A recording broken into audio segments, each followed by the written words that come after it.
Welcome to Planning Phase Syndicate SWU Edition. This is episode 8. The Sith took everything and gave us spoilers. Set 2's less than a month away. I'm ready for some pre-release. I love me some pre-release, and I'm excited to talk about some of the new cards tonight. I'm very excited for one of the cards we're going to get, but not as excited as I would be if it was a leader. We'll get to that in a few minutes. We're also going to be doing another Academy training. We're going to talk a little bit tonight about initiative, when you should take it, how you should take it, and why Alex has schooled me millions and millions of times on when I should be taking the initiative. Almost feels like you could name a podcast after that. I don't know, but with that being said, let me bring in my co-host for tonight. Please welcome to the show the benchwarmer himself, Mr. Alex Baldwin. How are you tonight, sir? Jesus. I'm okay. Just did a little Star Showdown earlier today. That was fun. The card you're talking about is the Crate Dragon, right? You want that to be a leader? Just follow through everyone? Yeah, I would love that to be a leader, 100%. That is, I saw that card. Maybe we'll talk about that card first when we do spoilers tonight, right? Because that card is just, I don't even understand. So somebody thought this was a good idea, but that is definitely not the card I'm excited about, though. You know which one I'm excited. We already revealed the Quad Jumper. I don't think that could be a good leader. No. I don't know. Wouldn't that be interesting if you had a ship as a leader? I don't know. That would be kind of interesting. Do we have any Sentinel ships? Ooh, the Andor ship. What about the Andor ship? I don't know. All right, never mind. You don't. That's right. You didn't watch this. I forgot JJ's not on tonight, folks. Well, I apologize for that. JJ came down with the flu and didn't want to stick it out with the two of us, so we told him take some meds, go to bed early, and we'll get back with him next week. But tonight, I have Alex with me tonight. We are going to do spoilers. We are going to do our Academy training. We might not go full 2 hours tonight, as well, because there's probably not enough content for us to cover for that. We are working on some other segments. We're working on what I would call a cost structure segment, where we're going to try and flesh out maybe what some of the cost structures are. We're also going to be doing actual future segments on what decks you can run. So you got to think about it. We got 90 cards left, I think there's 90 cards left that they have to spoil. So we're getting pretty close to set 2. I tried to build a Mando deck today, and there was enough cards in just set 2 to build, if you went with a Mando theme, to basically build almost a full deck. Not that it's probably very good yet, but it's there. So no, the real question is, did you use the Mandalorian as your leader, or did you correctly use Bo-Katan as your leader? I used the Mandalorian as my leader for now because I like the Mando. I know. I know you like real disgusting things with that Mando deck. But we will. That'll be a part of future segments. I promise you. I'm excited for set 2. I'll be honest. I don't feel that the meta is completely fleshed out, but at this point we've got less than a month left. There's only a handful of store showdowns in our area, at least. I don't know. Origins is kind of the next big thing coming up. So if there's an interest, we could kind of talk a little bit about some decks, but we've covered a lot of that stuff, and there's millions of other podcasts out there that have covered that. So I don't think we have to specifically cover set 1 meta. I feel that we're moving into set 2 meta, and that's what I'm excited for. And I know Alex is definitely excited for some set 2 stuff. So, my buddy was just like, "Hey, let's go to Origins. Hey, Ohio's just right there. It's only a 4-hour drive. Go to Origins." And I was like, man, the amount of times I've driven on the road this year alone for 3+ hours, killing me. Maybe it's a maybe. We'll see if I can get my time off work and all that kind of stuff. And if you do go and you make the decision next week, let me know. I'm still on the fence of going. My wife does not really want me to go, but I was offered free lodging for a couple of days for me. So if I did go, it really is just the cost of driving and food. I have everything I need for all my decks except for I'm missing one Vader only. I don't know. I don't know if I should bring my nephew with me to give him a con experience, right? Here you go, buddy. Here, let's play the 2K today. Jeez. I've been to Origins for X-Wing and it's super fun. It seems like there's a lot to do there. It's just also, man, I've been away from home for a lot, a lot this year. It's kind of killing me. There's so much I need to get done here. So, Yep. And I think that's fair. And that's kind of, like I have vacation coming up in a couple weeks, and then we have pre-release, and then we have release day, and I'm gone for another week of vacation. And so I might be in Detroit because of a system launch. So yeah, I don't know. I'm not going to Gen Con though. I am very sad. I would like to go to Gen Con, but I'm not going to Gen Con this year. So I think we'll see kind of what comes out of that. Are you going to? You're not going to Gen Con, are you, this year, Alex? no, that's also a lot of money and time off work I can't get. Yeah, it's a poop ton of money. That's what that is. Yeah. That is, I should have been saving for this last year kind of money. Yeah, and you know what? Maybe if, now that we know that Sue will be at least around until next year, maybe we should maybe we could get a little planning phase crew together and go there. It's not that far really for us to go to Gen Con. It's just super expensive. We should plan this planning phase. Yes, plan this planning phase. I was trying to go somewhere and I lost it. That's okay. That's okay. Why don't we get into our Galactic Gazette and talk about spoilers for last week?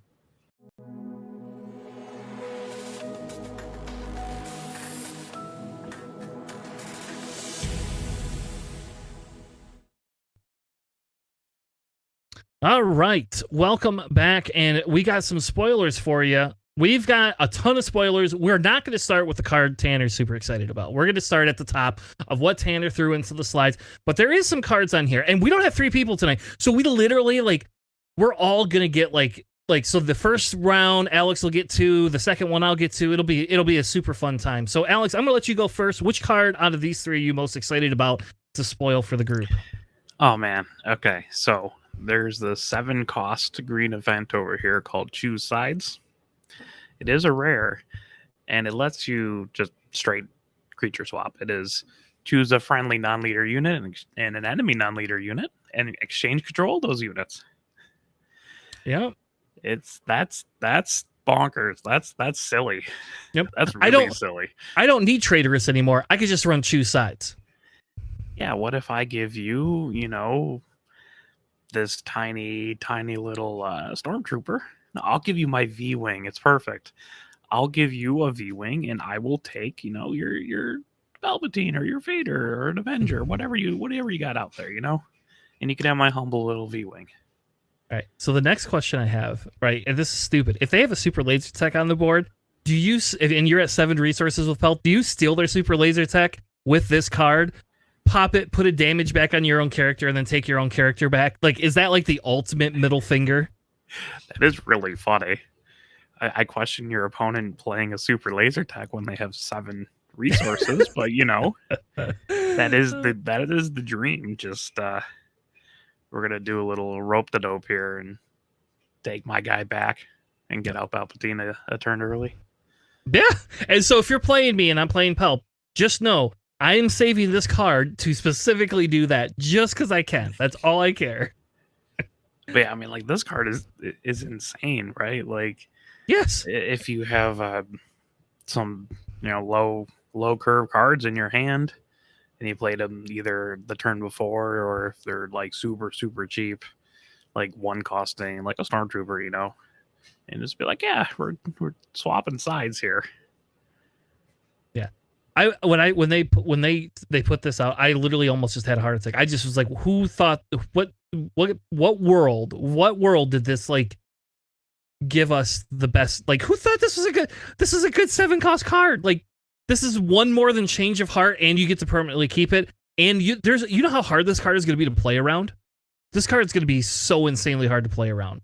Yeah, I mean, you still need to swap a unit with your opponent. So I guess if they control well enough, but even then, it's very difficult to try to play around. Once your opponent plays it, and you're playing best 2 out of 3, your game strategy is going to go completely upside down to get around this.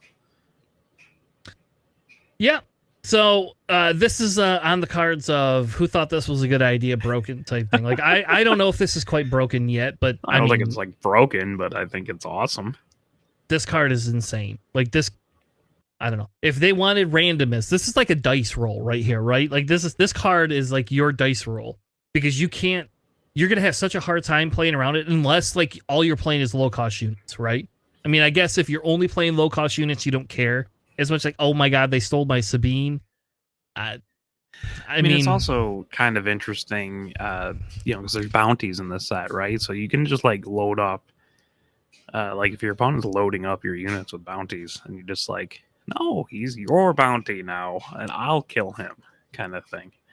That gets kind of intriguing to me as well. Yeah. Oh, and think about it. Yeah, you're right, because it doesn't have anything where it says we haven't had any rules that come out and say when it changes controls, it loses anything. Right. So if they got a bounty, or like if your guy has a bounty either naturally or they've been stacking it on there, and you just swap them, it's kind of mean. and then you kill that unit. You're like, oh, that's right. Oh, there you go. And then reap all the benefits of the bounties. Yep. Can you imagine Bosk with this then? Like Bosk. I'm gonna play bounties on my own cards just so that I could swap them. Or you have Dr. Avestan, right? Oh, and you're just like, here, he goes into your side with the 7 cost. I'll kill him. Now already my 7 cost back, and I have a bonus your unit. So dirty. I love this card, but yeah. This card's, and it's neutral green, right? Like this is just, it's a 1 pip green. Like, could you imagine if this is a double pip green? Like, that's almost what this feels like. This should be a double pip green, and then my Palpatine. I don't know. I'm just being selfish because I want to run Palpatine double green. So it's definitely really cool. I'm excited for this guy. I love like disruption and messing with your opponent in any game, so I'm excited about that.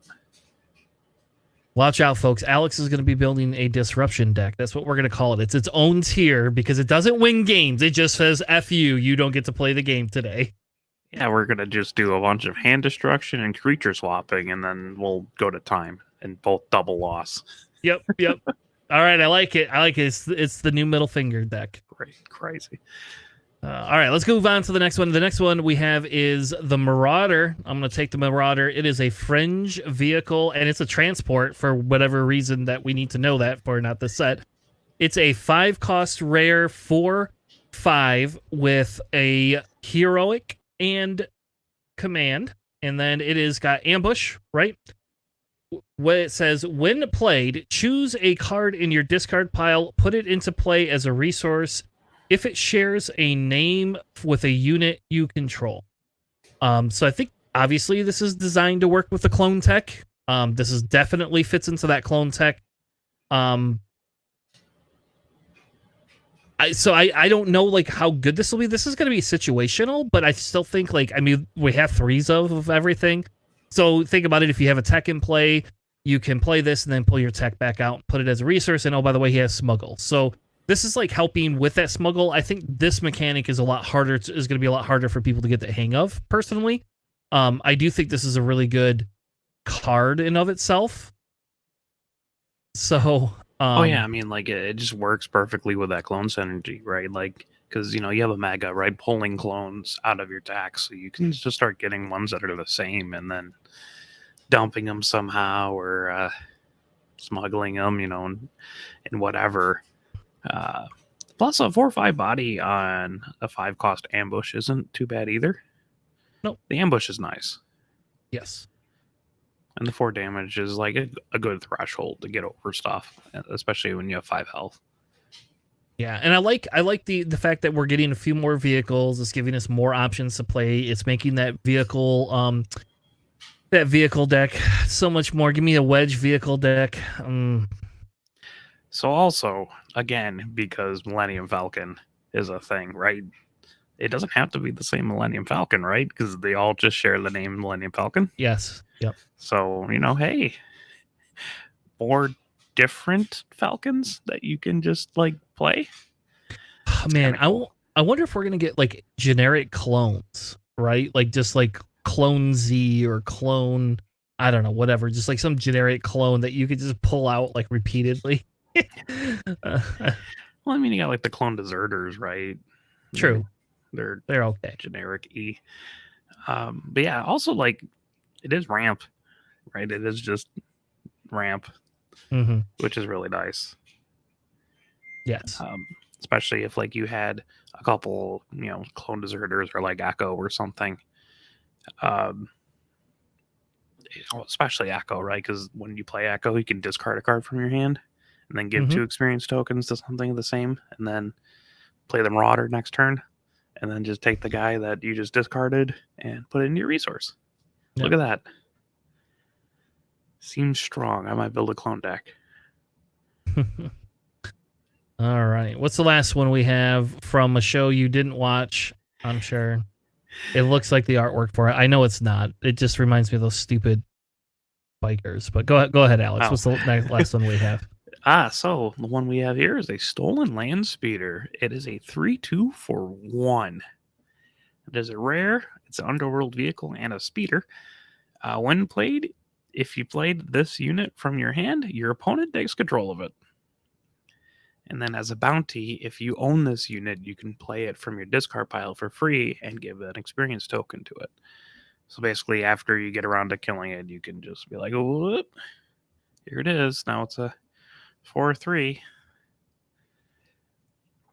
It's interesting. I like that kind of messing. Like, it's kind of weird, but it's cool. Yeah. I mean, it's just a single red card. I'm just trying to think of like what decks would be pretty useful with that.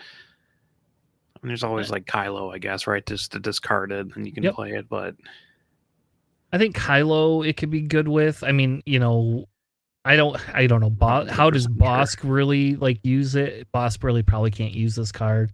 I don't know. It's a 3/2 body for 1. Like, this is better than a probe droid minus you don't get the hand look at, but it costs 1, right? So yeah, there's a bunch of random cool stuff you can do with this card. Might pair well with like Migs, who like you can like play the stolen land speeder and then dump a card on your hand and Migs and blow it off and then play it from your discard pile. Or just like dump it just off random stuff and just play for free, which is cool, I guess. I think it's okay. I don't think it's not top of the line. It's just okay. I feel like this has the potential to be really, really good. We'll just have to figure it out. Yeah. All right. Let's move on to the next one. I'll just take the easy one, Rivals Fall. It's a 6 cost, defeat any unit you want. Merry Christmas. Your leader is no longer able to be sheltered from removal. So Merry Christmas to Iden control decks, to Pelp control decks, to Boba control. Anybody that runs blue, like, this is just 6 costs. See ya, have a nice time. 6 costs, defeat a unit at common. Mm-hmm. I mean, it's really good, right? Like, just it's Vanquish minus the can't do it to a non-leader. Yep. So now you have Takedown into Vanquish into Rivals Fall. Mm-hmm. And also like Fell the Dragon somewhere in there, right? Yep. Great. I don't think we've got to that one yet. But yeah, I don't know. Whatever. It's a good removal card. We don't really need to spend a lot of time on it because we know what it does. The artwork on it's pretty cool. Except for it looks like Vader, the base of Vader's lightsaber is more so than Luke's. And it looks like Luke's is like kind of like bending a little bit to Vader. So it's like maybe this should just been a villain card because maybe it's like it's got to bend. You got to bend to the will of Vader. Yeah, sure, something like that. Right. Don't they already have something similar to that? Yeah, give into your dark side. It's another 1 cost. Yeah, they have another 1 cost. So. Yeah, give into your anger. Yeah. Anyway, all right. You have the next card. What's the next card? Oh, let's do Bravado. It's a 5 cost, single aspect red event. If you've defeated an enemy unit this phase, this event costs 2 less to play and lets you ready a unit. No restriction, just ready a unit. Yeah. For 3 if you killed an enemy unit. So it's better than that one red card already that just lets you ready. Yep. So this is like a Grand Inquisitor card right here, Or anything that if you have a lot of ambush heavy attack, right? Anything that has that generally kills a lot of units. Man, that could be like if you have like Vader leader, right, and you're just swinging at people, killing a space unit, right, uh, for like 2 health, just on attack, Vader comes in, just starts swings, kills the guy. You play bravado, ready Vader again. That can get real nasty real fast. Imagine if you have Vader's lightsaber on him too, you know? Yeah, and at 7 resources, you can afford Vader's lightsaber and bravado. So you could afford both of them. And if you already killed the unit, you could afford another 2-cost unit, or you could play 2 more Death Troopers. There you go. I mean, also, like, it's scary, like, if you have 2 bravados in your hand, right? Mhm. Oh, man, here you go. Most high rolly. You play Devastator. Just nuke something out of orbit. And then bravado. Ready the Devastator. Ugh. Granted, that's 13 resources, so that's a little bit difficult to pull off. Yeah, at that But it's point, only I hope you 10 win. if you... What's that terrible card? A Galactic Ambition. Yeah. There you go. No, I don't know. Maybe that card will see play. I got like 8 of them, so maybe it'll see play. It will only get better as the game goes better, right? Yeah, it has to. All right, the next one is a double blue uncommon Midnight Repairs. It's a tactic. It says heal up to 8 total damage from any number of units. Seems pretty good. Only if you're playing a lot of units. Like in that Iden blue deck, this one is only like a late game thing, I guess, really. Like, I don't know. I don't, because you're not playing a million units, you're more controlling their board, but I guess this gives you an option to control the board in a different way, too. But, I mean, just think of being able to heal damage off of Iden after, you know, she swings in, force you to, like, spend 4... the damage off Chariot. Or off... You're degenerate. Yeah, it's a 4 cost in that deck, too. Stop it, yeah. Just keep them around. Just be like, oh, I took all this damage, and I'm just going to heal it all. Well, hopefully you've ramped to 6 so you can get rid of them with Rivals Fall. I was playing at my locals earlier this week with a Red Chariot deck, and I'm just like, you know what? His ability comes into play. Sometimes people just play Devastator. He just eats the whole thing, you know? He just takes the 10 damage. And that's exactly what happened. And like 2 games later, someone played a Devastator against my Chariot. He just ate the 10 damage, and he's like, this is fine. Yeah, I'm okay. Double repair. Mm-hmm. Yeah, so, Midnight Repairs is interesting. I think it's an okay card. I think we'll have to see the rest of the card set to know if it has a strong suit in it. I mean, to some extent, this set feels like we're trying to not build towards Transformer style, you know, leaders and stuff like that. Like that, it feels like there's enough teching in there to stop that. But I mean, this right here does not. Like that card specifically works really well. There's other cards we're gonna see later in blue that rivals somewhat it's rival Chariot. So I think this, I don't know. I think this is okay. I don't think it's a great card either, but I think it's got a place. It's pretty good. Like, just mostly because I'm looking at Wookiees, right? Because they just have a lot of high health, a lot of grit. Granted, you are losing a little bit of your grit, but it's up to 8 damage. Like, you just heal whatever you need. And just keep going. Or there's a leader later on that maybe could use this for some sort of interesting benefit. But we'll see. All right, let's move on. What's the next one, Alex? I don't know most of these guys, so I'm going to go with the Street Gang Recruiter. Okay. All right. So it is a 5-cost neutral aspect. It is a 4/4 Underworld common card. And when played, you may return an Underworld card from your discard pile to your hand.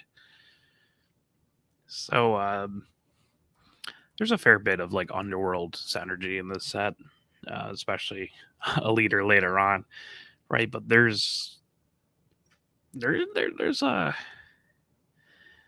some decent cards I think you can pick up that are Underworld. I'm trying to remember if there's any events that are Underworld. I guess like Makalunky is, right? Mm-hmm. But you know, you can re-pick up things like your Syndicate Lackeys, your Gamorrean Guards. If you're playing yellow, Han Solo unit is Underworld, so you can get him back. Your Fett's Fire Spray is Underworld Boba Fett. Even Jabba's kind of interesting. Like, there's a lot of like good Underworld cards that you don't mind returning to your hand.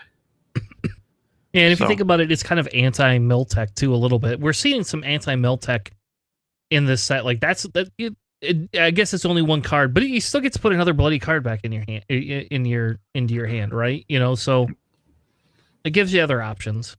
It's neutral. It's okay, right? Like there's only so much of a ceiling these neutral cards get. Yeah. You know what's good? It's good in draft. There you go, baby. That's a good draft card. That I will say right now, that's a great draft card. If you could get Underworld units and stuff like that. But there's a fair amount of Underworld in this set, so. Yep. All right. I'm gonna pick the Pike Syndicate. I'm gonna pick Lam. I guess I'll leave you with Dryden. I know you don't know who Dryden is, but like I'll leave you with Dryden. Dryden was actually one of my calls for a leader. But he's from the Solo movie and big Underworld boss, blah blah blah blah. But I like Pike because we have a Pike tier. Is that Paul Bettany? It is Paul Bettany. Yes. Yep. I like him. Sorry. You're fine. Although he looks very Starship Troopers Neil Patrick Harris in that. He does look like Neil Patrick Harris. Yes. But Lam Pike is an Underworld card, a 4-cost villain vigilance 4/6. It is a rare. It says on attack, you may give a shield token to an enemy unit. If you do, give a shield token to a friendly unit. And because it is on attack, it does trigger before combat damage is dealt. So before y'all think, oh, this is great, I'll just give a shield to a dead unit, it does not work that way. Unless you have a Saboteur card attached to him, which I don't think you're going to do, but you could, I guess.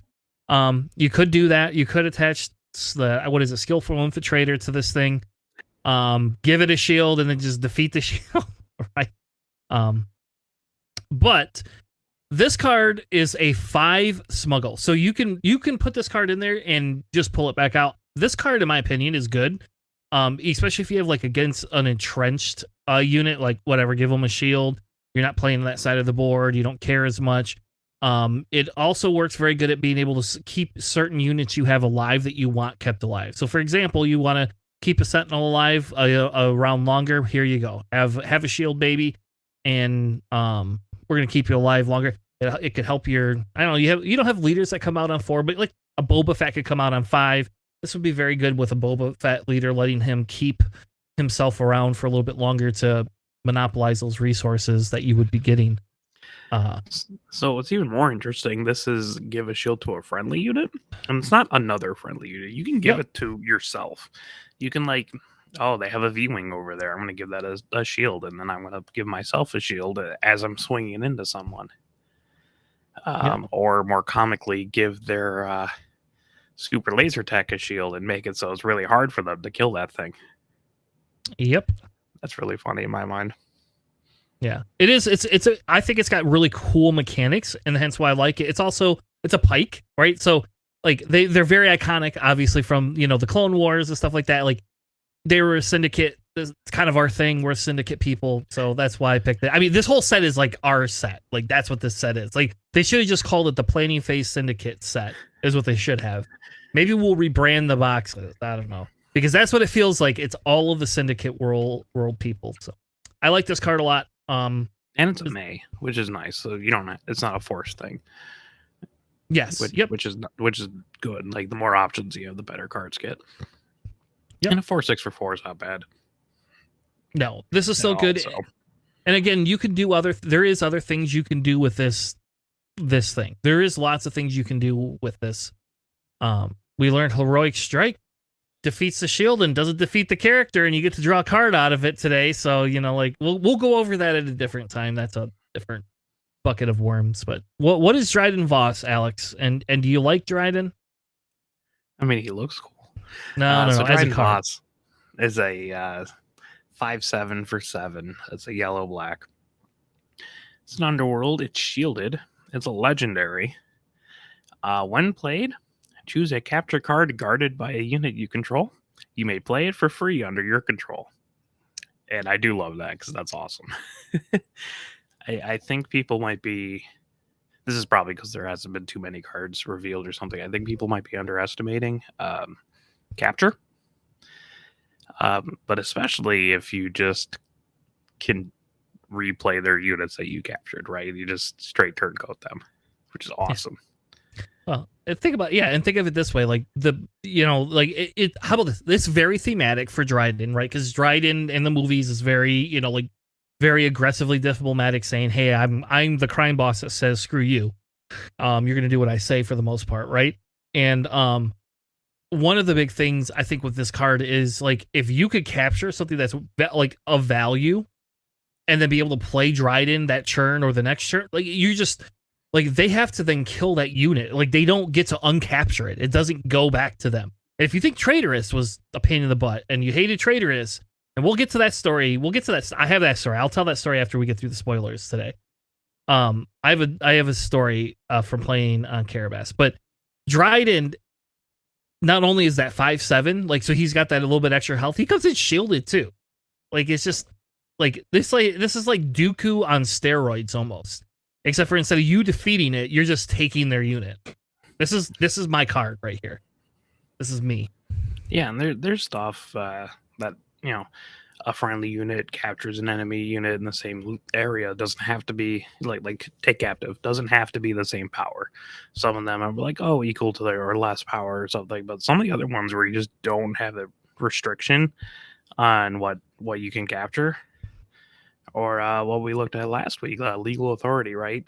Just capture an enemy non-leader unit with less power than it, and then you just play it. It's really cool. I like it a lot. Yeah. All right, I'm gonna take Cobb Vanth because JJ's not here, and like, so if you watch the amazing Boba series. Not only do I like this character just as an individual because Justified is one of my absolute favorite shows ever. Like, I just like the guy is from. I don't know if you've ever watched Justified, Alex. It's not a Star Wars thing, so it's a really good show. I haven't.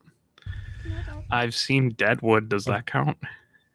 A little bit. Justified. I don't know. They're a close toss up for which is better. Deadwood's a different aesthetic, but I guess he was in both, so that's what I say. Yes, he is. Anyway, so he was the surprise like character when we watched the Book of Boba, and I was just like, all right, well, I like this guy, so maybe I'll give this show a chance. And he has Boba Fett's armor, right, in the show. Like, so he has Boba Fett's armor. We have no idea how he got it. I don't remember if they spoil how he got it, but he has it, and he doesn't want to give it back, basically, and that's like a whole plot line. But the guy himself is crazy. This card is a 3-cost green. It's basically like a green neutral card, a 3/2. He's a official, by the way, just as an FYI. So that's really awesome that we got a 3-cost official. And that's because in the show, he's like, I don't know, in the Justified, he's a sheriff's marshal. So there you go. Like, I mean, in this show, he's also kind of a sheriff's marshal of a small little town. But anyway, I'm going to digress way too much.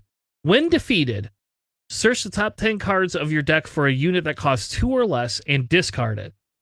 For this phase, you can play that card for free from your discard pile. Like, okay. Like, thank you. So you want to kill this guy? I'm just going to bring something else. I'm just going to bring something from my deck back to life. I don't know, man. This card seems like overpowered for 3 cost. I mean, it does seem really good. Okay, it seems really good for like Palpatine, right? Because you can just straight kill him pretty much anytime you need. Which is really nice. But I mean, it's cool that it's limited to like 2 or whatever, yes. And actually has like kind of weird synergy with the Stolen Landspeeder, right? Because you're not playing it from your hand. The Stolen Landspeeder, you're playing it from the discard with him. Mm-hmm. So you can get it, I guess, twice. Yeah, I don't know. Well, no. But you can play it for free, and it's a 3/2. Yeah, and it is the notice the 2 or less cost, right? Means you can't go find him again. Right, just as an FYI, like that's probably why they did that. But and him not being like affiliated with villains or heroes is pretty cool too. I think there's a lot of potential in this kind of card. I mean, playing Mhm. units for free is pretty much always going to be good, right? Um, I wonder if this would be like really good in like a clone deck as well. Yep, I think there's potential for it. Because there's a lot of like lower costing clones. Or like L3. I mean, there's a bunch of really cool things you can do. It actually works really well with like Han, right? Because Han will burn resources when he uses his ability. So if you start tossing out lower costing cards like a Leia or like Rito or something, right? You can just play it for free, and that's really good for Han. So Yeah. I think it's cool. I'm glad, he's a 3/2 for 3, which is okay enough, but like you want him to die, so it's a benefit that he has 2 health. It makes it so much easier. Like This is the guy you keep giving shields on with Lom Pike, right? yeah. We're gonna keep this guy alive no matter what. Yeah. All right, which one do you want, Alex? Oh man, okay. So this might be my favorite card so far. Triple Dark Raid. Oh my god. So it is a 3-cost yellow-black event tactic. It's rare. Search the top 7 cards of your deck for a vehicle and play it. It costs 5 less and enters play ready. And then you return it to your hand at the end of the phase. It doesn't die like Sneak Attack. You just put it back into your hand. That is terrifying. Yeah. Yeah. There is another card that we're going to get to that's going to be really, really good with that. That's also a yellow vehicle. But man, no, Triple Dark Raid is just like, oh. There's so many good ships that you are fine playing them for 5 less. And that's not even like almost everyone. Yeah, I mean that's not even like I'm not even talking about like Avenger, which would be awesome too, right? Because you're playing an Avenger for 7. No. Oh yes. Yep. No, it's 5 because it costs 5 less. 9, 7. Yep, you're right. Yep. You're paying 2 less for things, essentially. So like playing an Avenger at 7, and then it comes into play ready. So on play, kill unit. On attack, kill another unit. I mean, Fast Fire Spray already like comes into play ready, but you can get it in at 4 resources. You can get in before Boba Fett comes out to play the Fire Spray. It's just a bunch of really cool things, and returning it to your hand is just disgusting. Yeah, just continue playing it if it doesn't die. Well, this card is. I love this. This is disgusting. This shouldn't be a thing. No, because like, I mean, I guess you have to have a vehicle, so you have to have a somewhat of a vehicle heavier deck at least. Like, I don't know if you're gonna find a fire spray. At least it says in your deck and not like in your deck or discard pile. Because could you imagine like, oh, I got a Fetch Fire Spray, I'm gonna discard it for whatever reason, and oh, there it is. Like, boom, I'm now playing this thing, for 5 or for 4. Comes in ready, I'm gonna attack with it, and then I put it back in my hand, and then one more turn, I'll be able to play it again. Yeah, I mean, that top 7 cards isn't too bad of a reach if you have like a good amount of space units. I mean, there's also other vehicles, right? Like, I don't know, escort skiff, right? That's a vehicle and it's ground. It doesn't have to be space, but man, this is just like you could play First Light for 5. It comes in, everyone gets grit that turn, and then it swings in, and then it goes back to your hand. Yep. And yeah, now you officially get that card, and you can right. either resource it if you want, and then you could use it as a smuggle card, right? Like, I mean, oh my gosh. Like it's an extra card draw, which is okay. But man, just playing it and entering ready and 5 less and goes to your hand. Again, that card we're gonna talk about a little bit later on. It's just disgusting. I know that Rogue Squadron's just gonna ruin everything. Yeah, it makes you want to really like. If you thought Boba was going to go away, I don't think we're going to see Boba going away anytime soon here. So, All right, let's go. Let's move on to the Rokai gunship. It is a 2-cost, 2/1 vehicle. When defeated, deal 1 damage to unit or base. It's okay. It's a great 2-cost filler if that's what you would like. It does like even if you play it for 2 and basically somebody kills it, you get to ping something. I don't know. I don't see a use for it personally right yet, but I guess it's great in an aggro-ish. Yeah, it's there. Completely adequate. I've never seen this ship before, so I don't know what it's from. I feel like Alex a little bit tonight because I don't know where that ship is from. So somebody... it is an underworld. It is.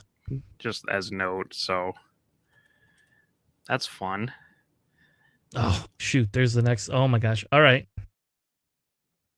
Alex. Let's move on to the next one. Let's not focus on the mediocre cards because we got some good ones coming up here. Oh, man. Where do I start? No, we'll just go for it. Crate Dragon. Oh, man. It's a legendary, just red card. It's a 10/10 for 9. It is a creature. It has Overwhelm, and when an opponent plays a card, you may deal damage equal to that card's cost, their base, or a ground unit they control. That's awesome. I love this thing. This thing's so cool. This card is insane. I don't know why you're not more excited. Like this card is crazy, right? I'm not more excited because there's so many other cards that just like straight up kill it. I guess. Or like, I don't know, I guess Force Lightning is a thing too. If you wanted to pay 6 resources and just auto kill this thing for 1 damage. Yeah, I mean that's the only way to do it. Like I don't know. I get it. I feel like this card, if you do not, you have to tech your deck to be able to deal with any red deck that has this card, though. Because you can't play anything. You're just like, this card basically says, if I hit 9 resources, I play this, you will kill this thing, or there is nothing. And like, to some extent, this is good, like anti-control tech, right? Like, so this is like, I didn't want to play Super Laser Blast. All right, well, you're taking 8 damage. At least you got to take damage for playing the card this time. So it's like, remember the Relentless? I don't know if you ever play the Relentless. I play the Relentless in my green Pelp deck a little bit because it's kind of fun and it's kind of like a middle finger. I mean, in that deck we don't have a lot of other stuff to play, so like it is, but it's really cool because it's like, yeah, go ahead and play. Go ahead and play. You have to play 2 events now to get around this thing, so you can't just Super Laser Blast it off the board.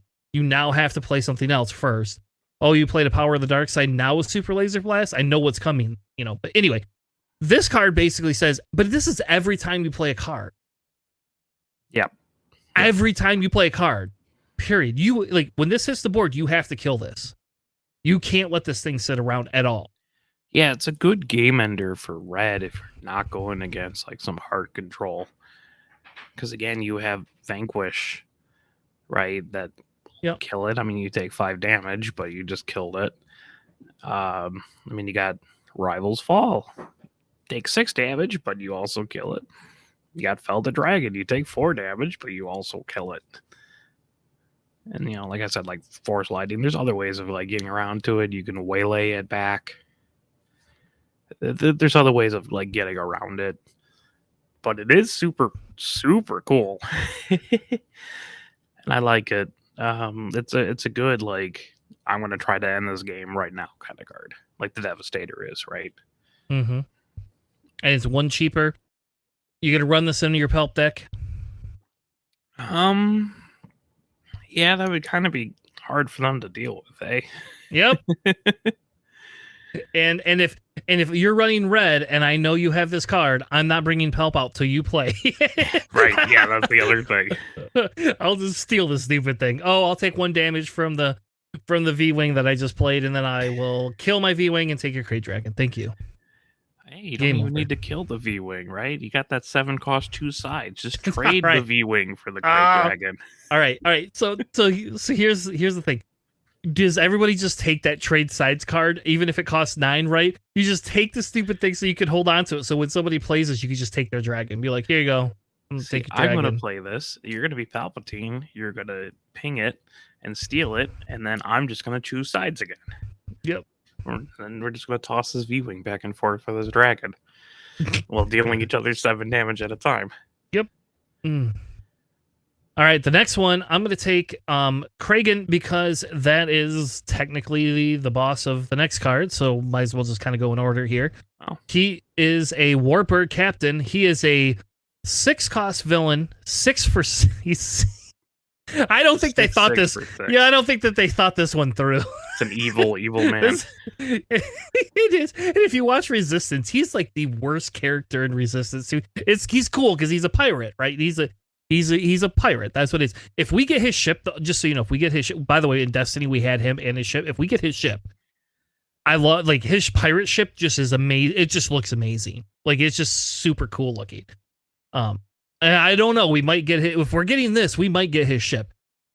Why he's just a straight up villain? Because this is really during like I don't know, whatever. Anyway, he's a 6/6, and he is when an enemy unit attacks your base, give a shield token to a friendly unit in the same arena as attacker. I like the card because it's a good anti aggro, deck. It just basically says I get to keep something around because you want to kill my base instead of killing my units. Like, is it anti-aggro attack? Do they really care if your units have shields or not? Well, they do if you can attack with it and then ready the stupid thing and attack with it again. Because I mean, we just talked about that. But you're also up to 6 resources, and you're just like, haha. All right, fine. Still alive. I don't know. I think this is a really good card, though. Personally, I think he's cool. Yeah, I'm not sure. Like, I'm trying to think of like decks that I would just be like, yeah, that'd be kind of cool, and then I just can't. Maybe like a Moff Gideon deck, right? Things where you're pumping stuff up. Yeah. Or Kira, or I mean, technically Krennic would be okay because you're giving it a shield, giving shields to things. Tarkin, maybe. Yep, Tarkin. I can see that one too. Yeah. I mean, it actually probably would work in a Grand Inquisitor deck too, right? Mm-hmm. Because like you can start giving your own unit shields and then hitting them with the Grand Inquisitor's ability to ready them. Yeah. That's dirty. Yeah. I don't know. Like, it's cool. We'll have to figure out where that would be useful. Like, he's not bad. I just like I can't think of where I would like want to put him in the deck. Yeah, I don't know. I think it's really good. I am for him in a Kira deck. That's probably where I see him. Yeah, I see him fitting in mostly. I like that he's just a generic, villain character, right? So you can like, we'll figure out eventually where this goes. Yeah. Nope. I like that too. I think that makes it so much easier to deal with. All right. Why don't you cover the next one, Alex? Yeah. Who you don't know who it is, but Sonara San. She is I assume it's a she, is a 3/6, blue black for 4. It does have the underworld trait. It's an uncommon. It has grit, which is nice for 6 health. And then, while this unit is exhausted, it gains a bounty, deal 5 damage to a base. So, if she's exhausted, whenever they kill her, you just take 5. Mm-hmm. But it's also a 3/6 with grit that would be really terrifying in a Grand Inquisitor deck. Yeah. Because you're just like, cool, Grand Inquisitor ability. Now I'm up 5/4. I'm no longer exhausted. She seems fine. Yeah. Which is funny because it has her as loyal to Kragan, but like, I can spoil this because this show's old as hell. She's not always loyal to him though. She's only loyal to begin with. Like she changes sides, so she is like okay. Just as an FYI, he chooses sides. Yeah. So like, if you play that card, that green card with I have this character and you take it, I'm just gonna be like, all right, cool, man. Like that's thematic. Yep, very thematic. Got it. Especially if you're running like some sort of a Poe resistance style deck. Ugh. All right. Well, I know which one Alex wants, and I know which one I want, and I'm going to take the one I want because I don't know how this worked out like that, but I'm taking Ball. I'm not excited that Maul is not a leader, but we don't know. He still could technically be the yellow leader. I'm not 100% sold that he's the last yellow leader, but we got Maul. He's the Shadow Collective visionary, and you don't think he was very visionary, but technically, like, he is, like, of all of the other characters and all these other solo themed things, like, this is the Maul, right? He is a 7/6, 7 cost green villain. He has ambush and he has overwhelm, and he's not a legendary, by the way, folks. So it's not like you have this is not going to be a Vader chase card. He has on attack, you may choose another friendly underworld unit. If you do, all combat damage that would be dealt to this unit during this attack is dealt to the chosen unit instead. So it's like it's kind of like he has a shield without it being a shield. And by the way, if you shield him, somehow you shield him. I don't know how you would do this, but if somehow you shield him, then you don't have to deal damage to any other underworld character. So like him and this pike guy go great together, even though they're on different sides of the fence because it's not the same syndicate. Damn it. Anyway. Oh, and there's so many underworld cards. Like there is. That you can just dump this on. This is a great Vader replacement for those of you who do not want to pay your $60 or $70 for a Vader. This is a great replacement card that I'm hoping will come in around $10 to $15 at the highest, at the very highest. I mean, you know what's pretty nice? Crafty Smuggler's an underworld. Yeah, it comes shielded when you play it. Mm-hmm. Just start playing all those shielded. Fortuna, he's a shielded unit. That's an underworld character. Jabba the Hutt, not shielded, 8 health. You'll live. And you can give a shield to him if you want. I don't know this. I think this is. I don't think this is. This is not as good as some of those other cards we've seen. But for a 7 cost unit, I think this is pretty good. I mean, that 7 damage. I mean, and can you imagine putting a lightsaber on this stupid thing? He is a Force unit as well. Force Underworld, so you can do some bad things. Fallen Lightsaber works great for him. There's a 10/9 that pings everything for 1, and he has Overwhelm. Yep. And that can move the damage away. Yeah, no, he's super cool. I'm excited for this card. Man, like if Vader didn't like clutch out so many times pulling out like a cell block card or another Sentinel for me, I would almost just consider it a straight Vader replacement. But sometimes pulling out extra units, especially if they're Sentinels, really good. Yeah. Or a Veers or something. Yeah. I don't know. I will tell you right now, this definitely, if you're looking for a budget Vader, this is 100% just take this and build a Underworld deck, right? Like this unit is amazing. And you know who it works well with? Boba Fett, right? Because guess who's readying 2 or being able to ready a resource if he's not out, and 2 resources once he swings if he is out, right? So like this is just, you're killing something with an ambush of 7. You're killing. There's not a question in it. There's very few things when you bring this thing out that you won't at least be able to kill one thing. There's another yellow villain leader who we'll discuss later that would also really love this card. And make it really, really silly too. Yeah.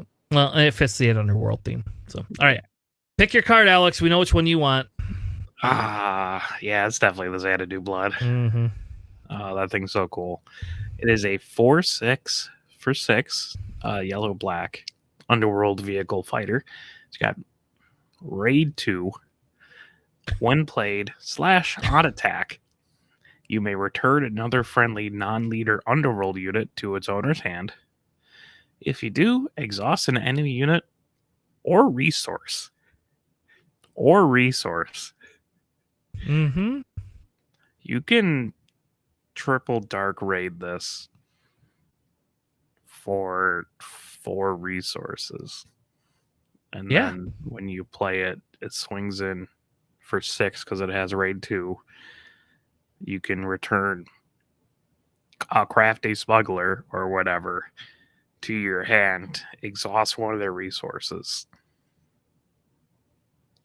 twice on the same turn if you triple dark raid it, because it's when played and out attack. Granted, you're probably going to run out of underworld units by that point, but this is so cool, and it's only a rare. Mm-hmm. I love this thing. It is Cad Bane's ship, and I played a lot of X-Wing, so I already have a bias towards it, but it also happens to be pretty good, so I'll take that. So do you think we're gonna get? Do we get? So and this goes back to our X-wing days. Like, I'm sorry, like in Separatist, this came in two factions, right? Separatist and Scum. And in Scum, it did two different things. But in Scum, if you had this title assigned to your ship, right? Like, you were able to do certain things, but you couldn't do with this in Separatist. Could you with CAD or with Dirge? You couldn't take that title with Dirge, could you? No, you can't. Yeah. So it's in Scum, you're only able to take this ship's title with Cad Bane. So it was like super thematic inside of Scum. In Separatists, they just said, well, whatever, here you go. You want this on Dirge? Merry Christmas. Have a Dirge ship. Let's just give them this. Yeah. So I wonder if we're gonna get a Dirge. I don't think so. I don't think we're gonna get a Dirge character. But if we do, like, I mean, I'm gonna play it. I'm gonna play awesome. It. I'm gonna play this ship too, right? Like, like this is all this ship is crazy. Like 4/6 for 6, whatever. Raid 2, and the ability to exhaust their units, and resources. And it's a 6 cost, right? So if you don't use the triple threat thing, you can ECL this stupid ass thing in, and then trigger that twice. Boom, baby, here you go. Oh, I noticed you have that crate dragon still. What if I just continue attacking with my Xanadu blood, exhausted every turn, so it doesn't do anything? I don't need to play more cards. We're good. Well, once it attacks the first time, the crate dragon just kills it. Because it's a 10/10. Oh, okay. All right. Well, exhaust it, and then put playing underworld cards, but and then put Boba. Then let Boba. So that you got a ready Boba unit that just does 6 damage to it. There you go. The crate dragon can't hit things in space. Just so you know, it only does damage to ground units and bases. So you're safe. Know that. Yeah, you're on orbit. You're fine. I love this card. I can't wait. Cad Bane might be the first deck I make. All right. Next one is we have Rule with Respect. I'm pretty sure that's old man Boba. That's not fat somehow. Just skinny old man Boba in this picture. I'm sorry. I hate this picture. It is a plan card. It is a heroic and a command. A friendly unit. Oh, it's a legendary too, by the way. Yeah, which is crazy to me. Yeah. A friendly, yeah. Cad Bane's ship's not legendary, but this is okay. Maul's not legendary, but this is. A friendly unit captures each enemy non-leader unit that attacked your base this phase. I don't know. Seems pretty good. I'll be honest, for a legendary though, this seems pretty like overcost for legendary. Like, I mean, it would ruin like Sabine's life if like Sabine just started swinging in with everything, and you're like, I got a humble V-wing over here, so I'm just gonna just beam up everything onto my ship. Yep. Because it doesn't specify arena, right? So no, there's a bunch of really fun stuff you can do with that. Capture, I think, is going to be really good, especially if you can capture multiple people. Yeah, like if someone's like just chilling on 4 resources and they're just like, yeah, I'm gonna pass. Just keep swinging into my base, and then you're just like, yeah, and then we're gonna collect all these people. Yeah. I don't know. And then I'm going to shield that. I'm going to shield them too, so you can't kill it as easily. It's an okay card. I don't think this is the top. Again, let's wait and see. I think there's more capture stuff coming, so I think this card will get better, based on that. All right, I think these are the last 2 cards we have. So we have the leaders. Oh, you just got the ones right up. Yeah. No, I didn't. Oh, sorry. Yeah, the last 2 before leaders. Yeah. Okay, I'll take the Bounty Hunter's Quarry here. It is a 1 cost green upgrade that gives them +0/+0. It's an uncommon, and the attached unit gains bounty. Search the top 5 cards of your deck, or 10 instead if the unit is unique, for a unit that costs 3 or less, and play it for free. just seems really good. I love these bounties. I mean, this one does cost 1 resource, which is whatever.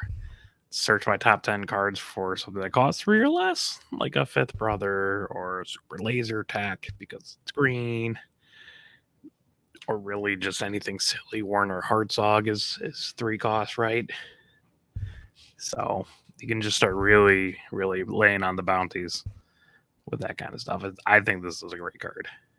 Yeah, especially for a 1 cost. I mean, you could play this turn 1 instead of playing a unit if you really want to. Yeah. Oh, I'm gonna play this turn 1, and I'm gonna ambush. I'm gonna ECL in something and kill it. And oh, thank you. I get to now search the top kind of cards in my deck to begin with. And you then play it for free. So I basically, like a Stormtrooper. Yeah, like I basically spent $1 to get a 3 cost and play it for free. I mean, ideal first turn Stormtrooper, Bounty Hunter's Quarry.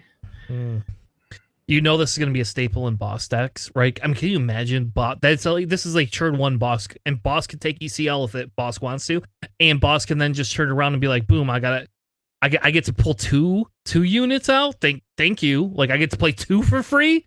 Oh my god! Yeah, I mean, like phase 3 Dark Troopers are 3. Mm-hmm. And there's the Outland, the TIE Vanguard, right? You could pull that out, and when you play, you give an experience to another unit that costs 3 or less. Like you can just start chaining some things with this. Yep. It'll be really cool. This is a very scary card, and don't worry, folks. We will do a we will 100% do like a draft segment. Build a deck. Yeah, we'll do we're gonna definitely do the build the decks. Don't worry about that. But we will be doing like a drafting version of this before pre-release weekend. So probably that Sunday before. There you go. I'm gonna commit to that Sunday before, Alex. So you have 4 weeks to help me build we'll do the whole episode just on that. We'll just do it on just this is drafting for the next 3 months. Our theories, because we'll have all the cards spoiled. I don't know. We'll see. The next one is Covert Strength. This one is a tactic. This one does not have Bounty Hunter's bounty on it.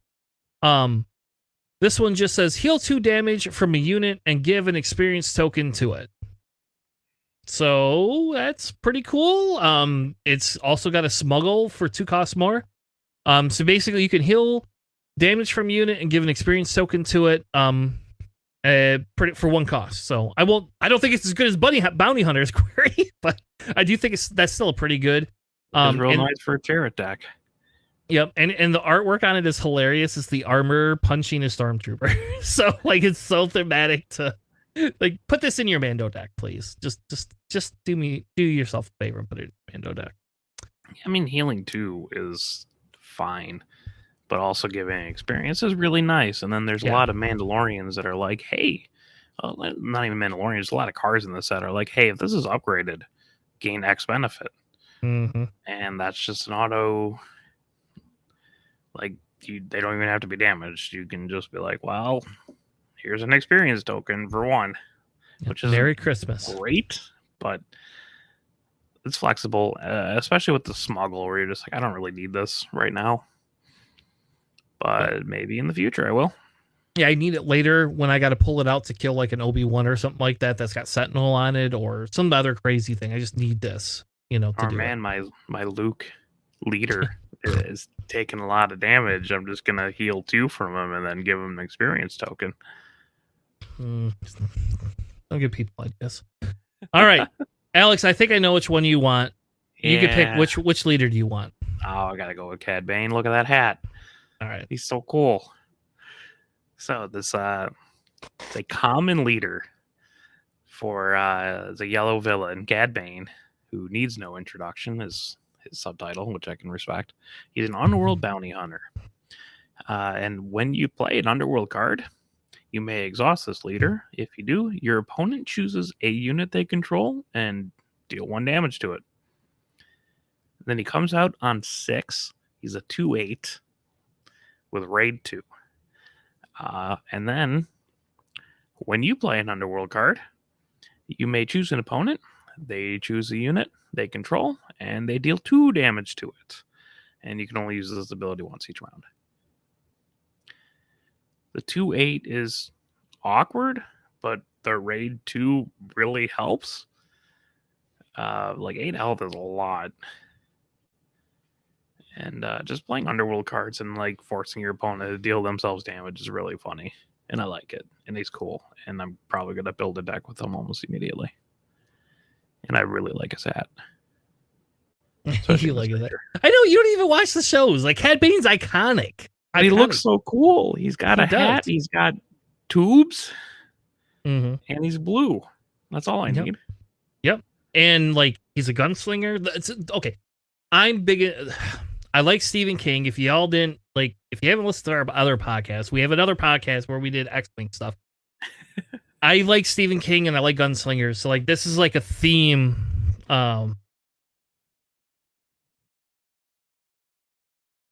This is like a theme that goes on, and Cad Bane's like super iconic, right? In the Star Wars universe. Just he's really there. The hat is hilarious. I'm not a big fan of the hat. I would never wear that hat. I don't like him as much as Hondo. Oh, I will be honest with you, but I will tell you the first Twin Suns deck. Now that I know Cad Bane's spoiled, the first Twin Suns deck is a Hondo Cad Bane deck. It's just so you all know ahead of time when you're playing against me at locals. First Twin Suns deck is a Hondo Cad Bane deck. Just so you know, I've already started building that deck. Just hands down. I did that. I started today. Yeah. I'm excited for him. I like tribal abilities like that. So I think it's going to be interesting. I'm excited for him. It's also another yellow leader that's not Boba. So.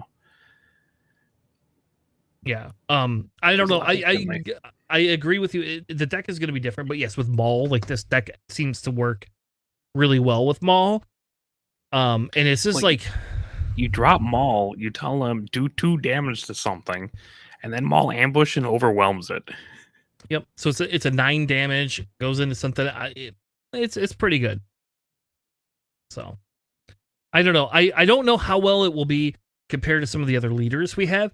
But yes, I agree with you. Like, this is a very gimmicky style. This is a very scummy deck, right? So, like, when we go back to X-Wing turns, this is scum, like, on steroids. That's what I need. So, all right. The last card we have to spoil tonight is Kira, and I won't lie and tell you I'm disappointed this is not Maul. We honestly thought I predicted Maul would be the blue villain that we need in this set. So. This card, I will tell you, when the devs have talked about this set being harder to play with, right? This set is a lot harder. This is not like straight out of the box type deck building like we've seen with set 1. Kira, in my personal opinion, this is what they're talking about. This is a rare, so this is not obviously a big drafter. She is a blue villain leader. Her non-leader card says action, spend 1 resource, deal 2 damage to a friendly unit, then give a shield token to it. So here, let me grit you up, baby, and then I'm going to let you attack. So like, I don't like, this is a Grand Inquisitor style deck, kind of. I don't know, like, and I do kind of wonder, like, if this like can be a very control style deck. Like if you can run double blue with her, now that we have more cards, like when we talked about that 2 cost heal 8 damage earlier, we're referring to her as like, this works very well if you ran double blue Kira deck. And I'm not, again, I haven't spent time building it, but she is on my short list of build people to build for. Obviously Mando, because I just really like Mandalorians. But this is on my short list for it. Now, she comes out at 5. She is a 0/8. So she has basically no damage output. Oh, but wait, hold on. She gets grit, and then when deployed, you get to heal all damage from every unit, then deal damage to each unit equal to half its remaining HP rounded down. So now you lose the shield, but you just like healed everything and regritted them. Seems pretty good. And it comes out at 5, for Christ's sake, too. So, like, she could come out early. She could come out late game. She has, like, I think she has a wide depth of playability personally. Now we'll see if there's enough grit units to make this viable, right? Like, because that's obviously what this is dealing with, is some sort of grit units. I mean, I don't know. Maul seems pretty good in this deck too, but here, let me play Maul and everything. Yeah, I know. Let me play Maul, then flip Kira. They come from kind of the same timeline, kind of. I mean, there's a fair amount of like just blue villain grit that they've already shown. Yeah. Like, and then also you have like rugged survivors, I guess. And Baze would be interesting. Mm-hmm. It's also like crazy to me that she's a blue-black leader and a yellow-white unit, which I think is the first time that's like they swapped that dramatically. Yeah, because technically she's more of a neutral. She's more of that neutral character in Destiny. That's what she was, right? Like she was a neutral character. She wasn't a villain, wasn't a hero, type thing. And that's kind of the way she is in the movies. I don't know. I think really she's really good. Yeah, how would Overwhelming Barrage work with her, right? Like you flip her,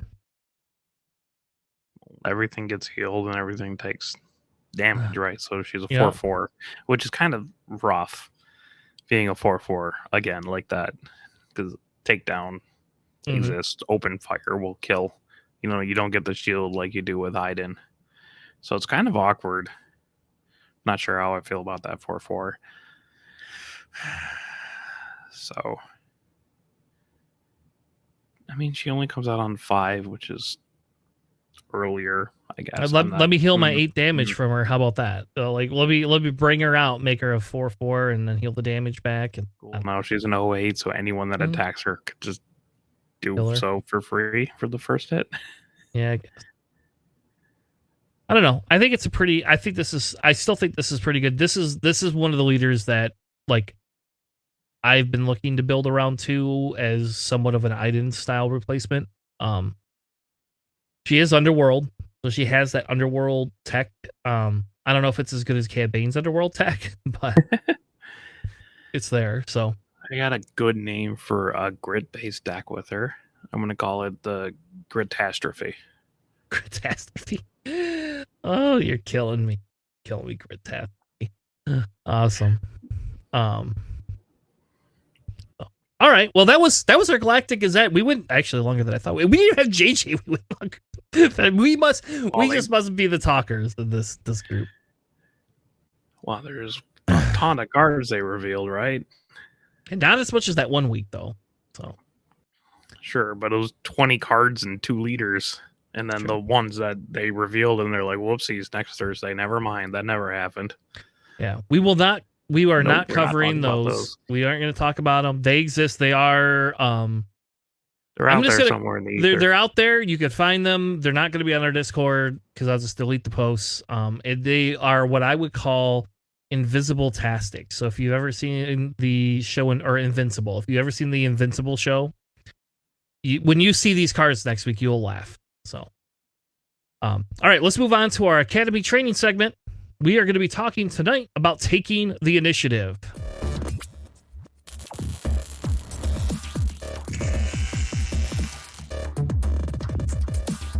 Welcome back to our Academy training segment. We are going to be taking the initiative tonight. When should you? Why should you? How should you? And we got Alex as our regional professor to kind of help walk us through this. He gets to basically tell me when I'm wrong and why I'm wrong. So never take the initiative. It's a trap. Yeah, that's false. Don't ever take the initiative. Don't. You're telling me don't take the initiative? Damn it!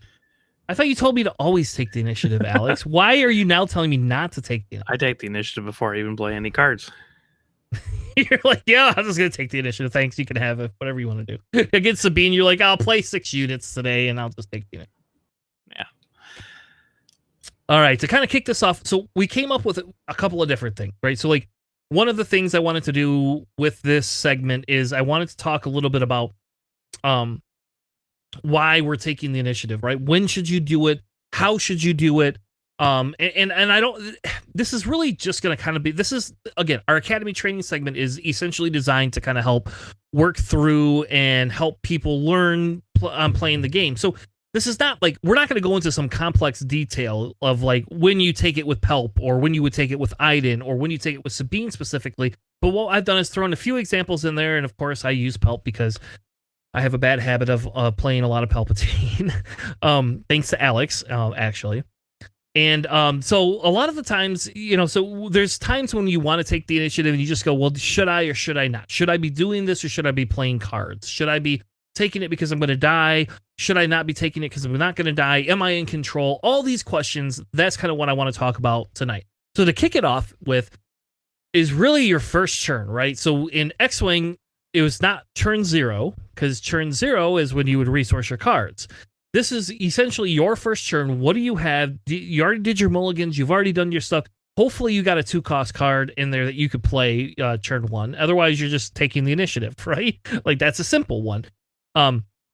So really the bigger question is that you have to talk about, right, is turn 1 is really nothing. If you go first, you play a card or you take the initiative, right? Alex, is there ever a time that you could play a card on turn 1 and you say, nope, I'd rather actually just take the initiative?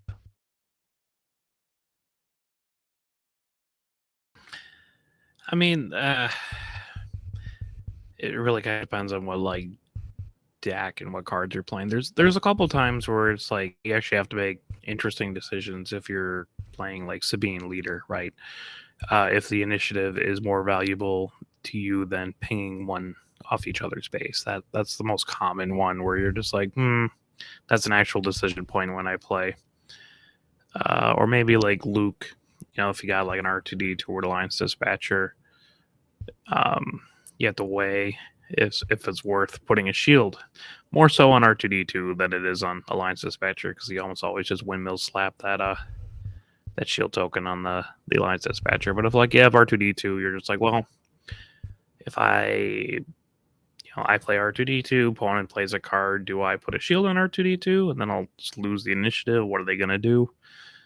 But if it's against like Sabine, it's like, well, if I put the shield on R2D2, are they going to ping the base? They played a TIE fighter with Vader. Is it worth putting a shield now on my unit? Or are they just going to ping it off and I'm going to take one on my base? Are they going to do that anyways? Should I wait, try to pass and have them do the Vader swing and then I put the shield on there? So there's actually a little bit of very specific things you have to consider if you're playing those kinds of styles of deck. Yeah. And I think one of the things here is like one of the big things here too is like, and you have the same thing with Pelp, right? Like technically with Pelp, you could I could play Death Trooper, ping it, and ping your shield off if I really don't want you to have that shield. I don't know if I care if you have the R2D2 as much as I care if you have Alliance Dispatcher, because that Alliance Dispatcher is gold for a shielded Alliance Dispatcher is gold for especially in early. Yeah, that's something you actually have to take out. Yeah.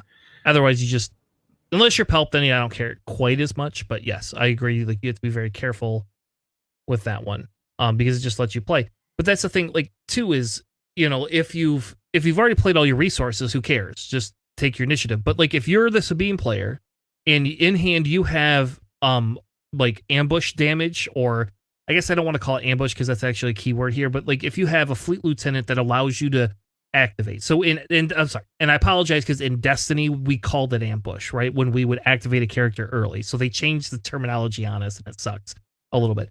But if you have a fleet lieutenant that lets you activate for 5, do you care about the 1 ping damage?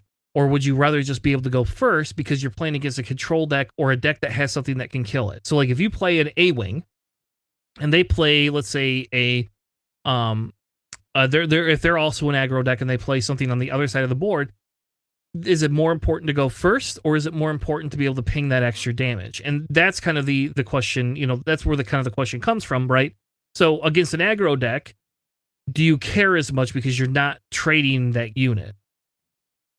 But against a control deck that's just going to wipe your unit off the board, that's 1 damage is not worth 5, period, ever. Yeah, I feel like in an aggro mirror, you kind of want to take the initiative a lot, right? Just so you can get your hits in before they can drop a sentinel, or you can, if you have an A-wing and they have like an arc, you can just kill the arc with the A-wing. But if you have, or it like the reverse isn't true, right? Because it's got raid 2, right? So they can swing into your A-wing. Okay, if you have an A-wing and the opponent has an A-wing, whoever has initiative really matters in that one, because the first thing you should do is immediately kill the other A-wing, and you only take 1 damage back. So that's you have to like weigh that. Like, you play an A-wing, your opponent plays an A-wing, you take the initiative. You are not pinging the bases. Let them ping the base if necessary. Yeah. And so moving So on it's from mostly always trying to evaluate. yeah, it's just evaluating your position. Yeah, you always have to evaluate. It's like, do I massively benefit from going first? Can I, play something like a sneak attack, my K2SO in here on first turn, and then now I have a 4/4 beater with overwhelm? Is that more useful than pinging the base for 1 or bringing out Sabine or something? So there's always. Okay, I guess like the first step is you look, does your opponent have lethal next turn? If they do, take the initiative and try to deal with that. If you Hold on, have you're lethal jumping next ahead, turn, baby. You're jumping ahead. I know. It's just that's relevant too for like this discussion. I'm sorry. I guess what are you trying to ask here? All right, so we'll dial it back. We're going back to the turn 1. I think we've talked through turn 1, right? So then really the bigger thing is like, do you have any other resources or any other actions you can do? And that's kind of like, that's the question. Like with Sabine, it's obvious, right? You have that other 1 damage you can ping, or you don't have to ping. With Palpatine, you have the ability, if you have the resource, do you want to kill something? Do you want to put a damage on it because you're going to come out? You have to think about what other actions do you have that can be done. Because if you have no other actions, it's a simple take the initiative so that you can swing first. But I will tell you that sometimes as a control deck, you don't want to be the first player because they have nothing on the board. You just want to basically let them do it. So sometimes it's better for them to be able to take that. In the 2 examples that I have here, right? I have the first example is I played Amadi, right? Like, I have nothing else to do, just claim. I just want to be able to go first because I have Amadi and I want to be able to put that Sentinel Ozzel. Did I say Mahdi? I said Mahdi, right? So yeah, Ozzel. I have an Ozzel. A lot different. There you go. I have an Ozzel down, which Ozzel lets you ready a unit if you're first player. It's even better because they can't ready anything because everything's already ready.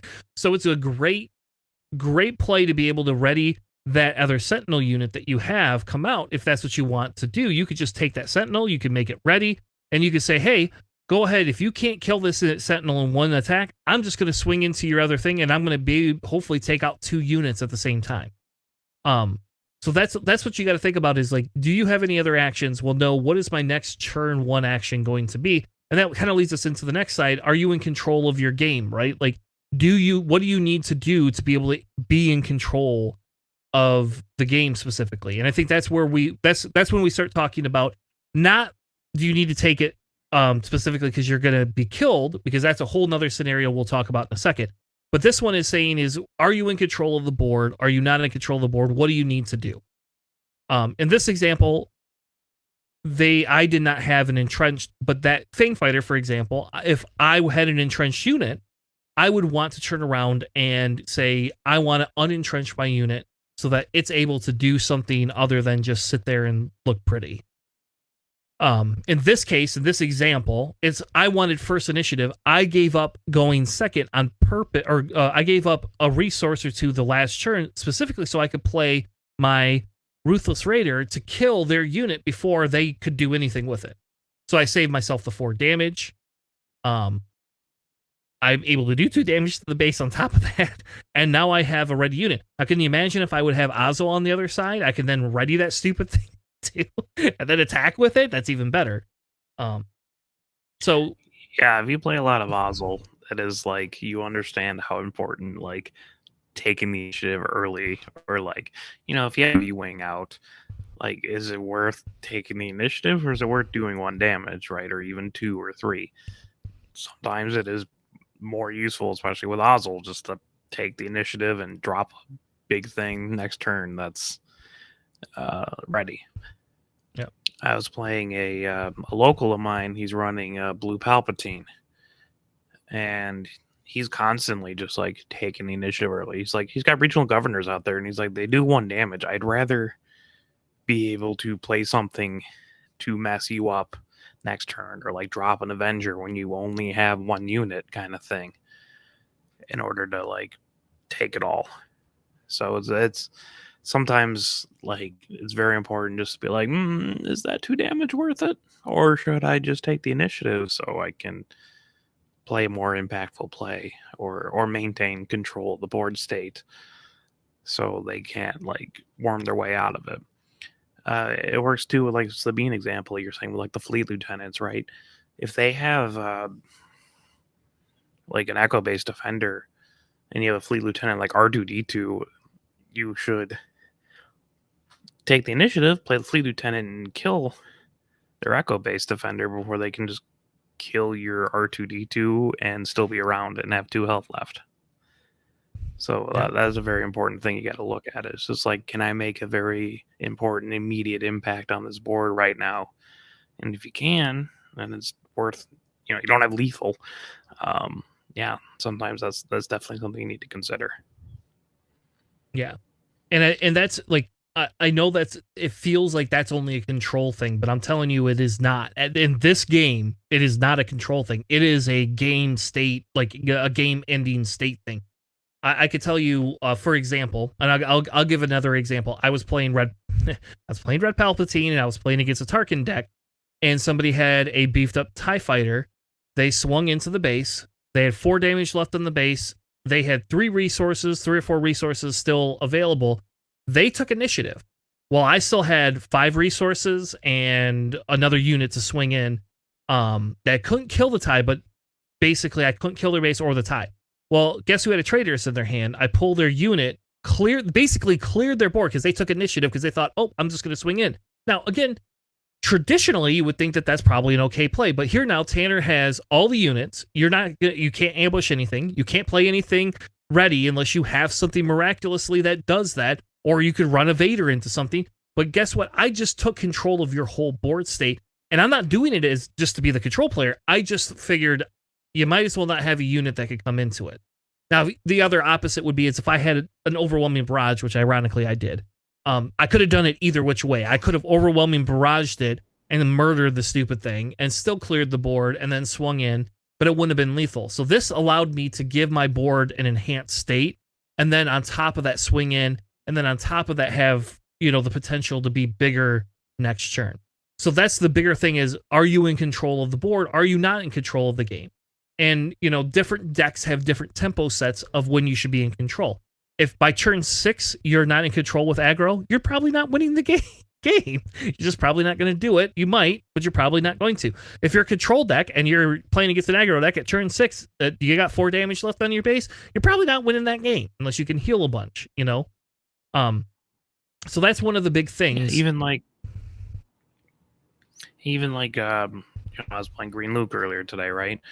The initiative is just like, I have to take this initiative early so I can play Obi-Wan down so they can not continue to attack me on the ground, right? Like I'm just losing some ground forces here, so if I could play a Sentinel like that, it helps immediately. And then if they can't kill Obi-Wan, then I can give them a shield with Luke, and then they can swing in again, and then I could bring out Leader Luke, and if they kill Obi-Wan again, I just get 2 experience and I draw a card. But also, like, in the same thing, it's just like, do I want them to go first, swing in, then I can play Echo-based Defender, and then give it a shield so it lasts longer? Or do I want to take the initiative, play the Echo-based Defender, have that someone hit in there so I don't take the damage on the base? And that's really, like, game time decisions of how much health I have left on my base, right? For that kind of stuff. It really, seeing how well you're planning for the next turn. Exactly. The next slide kind of takes us into, do you want to trade or remove a value unit on your opponent's side, right? And that talks a little bit back to the last point of the control. And it does also, we'll talk to one of our final talking points of, are you going to lose the bloody game? Because like, if you're going to lose the game, you have to take control, right? And so like in this case, can you remove a Boba Fett unit? If you do you want to, you don't need to take control right away. You can go through the motions, then do it. Is there a Luke? Do you know if they have, like, are they playing a Luke deck? Are they going to be able to play this bloody stupid Luke after you kill something, and then they get to kill something for free and you have no answer to it because you probably have no resources, right? Is your Avenger the only card you have in your hand? Do you need to remove a unit to stay alive? In the event that they can still power the dark side, that stupid thing, away from you? Or do you need to, or do you want to just use it as a control mechanism that sets you up for next turn? Those are the type of things. So do you want to trade or remove a value unit on your opponent's side? So that's the big question. Is sometimes you have to take the initiative to be able to remove that unit. If you have no resources and you have a Luke Skywalker that's on, let's say, 3 health, and you have an open fire in your hand, you're taking initiative. Even if you can do 4 damage to base, are you going to swing into base or kill Luke? You can swing into base, they take initiative, Luke swings in turn 1, heals the 3, you did 1 damage to base, and you still got to kill that stupid thing. Is it worth it? I don't know. Probably not. And there's been a lot of times where, like, oh, my opponent dropped an Avenger. I'm going to take initiative next turn and play Leia. Exhaust the Avenger. Now, it's not, doesn't have the on-attack ability. There's plenty of times in the ability to reoccur, like that Leia for that specific example, where I'm like, I need the initiative so I can just exhaust this Avenger until I can draw my Vanquish, or draw something that can deal with it, or like continue doing enough stuff that I can win with that. So sometimes just taking the initiative so you can control their board, like especially against an Avenger, right? That where it has such a massive on-attack ability, or like you were saying with Luke unit. Sometimes I'll let them play some units just so I can drop my Palpatine unit itself and just start wiping out their board. I'll let them build it up a couple times. It's fine. Yeah, I mean, and that's where if you have Super Laser Blast and you're on 7 resources, you don't want to play something because your card's going to remove all their units, right? You don't, very rarely do you bring Iden out to just remove all their units. Though I will say, if they have 6 units out and you bring Iden out and you Super Laser Blast, I mean, it's 6 heal. Like, so it's not really a bad play in the long run of things if you need the healing. But if you don't need the healing, you definitely don't do that, right? That's not something you would do. So that kind of takes us to our last point. Oh, no, it doesn't take us to it. I have 2 more points. I apologize. I have 2 extra points. Does the opponent have a unit that needs the initiative? I forgot about this slide. I added this slide late.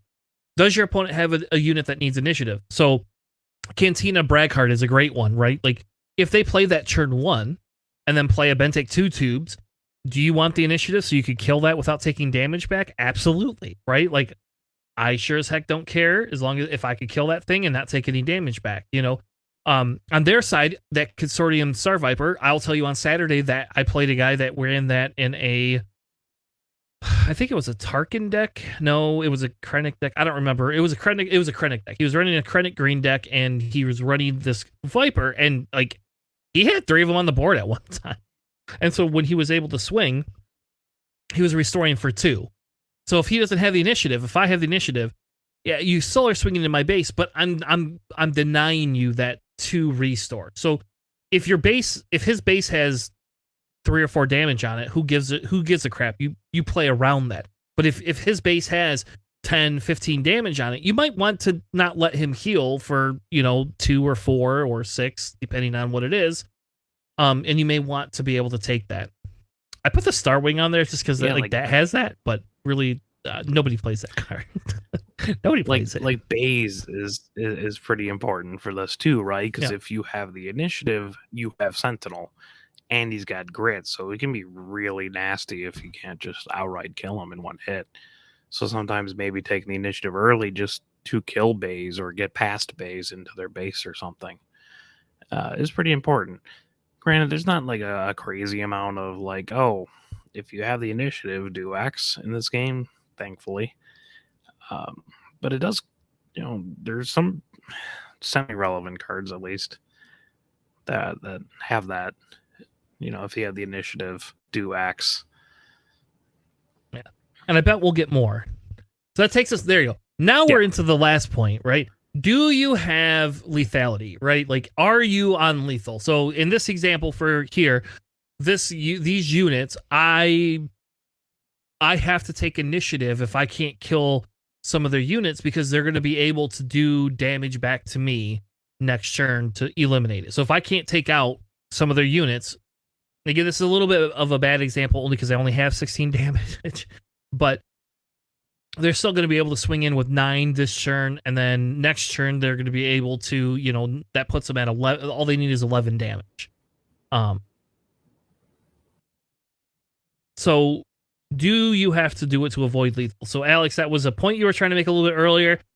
What is the idea behind when do you take it? Like, is there a damage ratio? Is it just basically like if you can't wipe the board out? What is it that you would want to take it before lethal? Yeah, a lot of times they're like, oh, if my opponent has lethal, if they claim right now, like I have 6 health left on my base and they got a Luke, I need to claim this, because if I swing in with another unit and they claim initiative, they just swing in and win. Which I've done, a bunch of times. But like earlier today, actually, I had an example. I had a redemption out. I was playing a blue Iden, and like I just swung in, or just swung and put them up to like 26 or so. And I'm just like, I claim. And then they played like 4 cards afterwards and healed with the Iden and basically just blew up all my ground units and everything. And I'm like, okay, next turn, swing in with redemption for the win.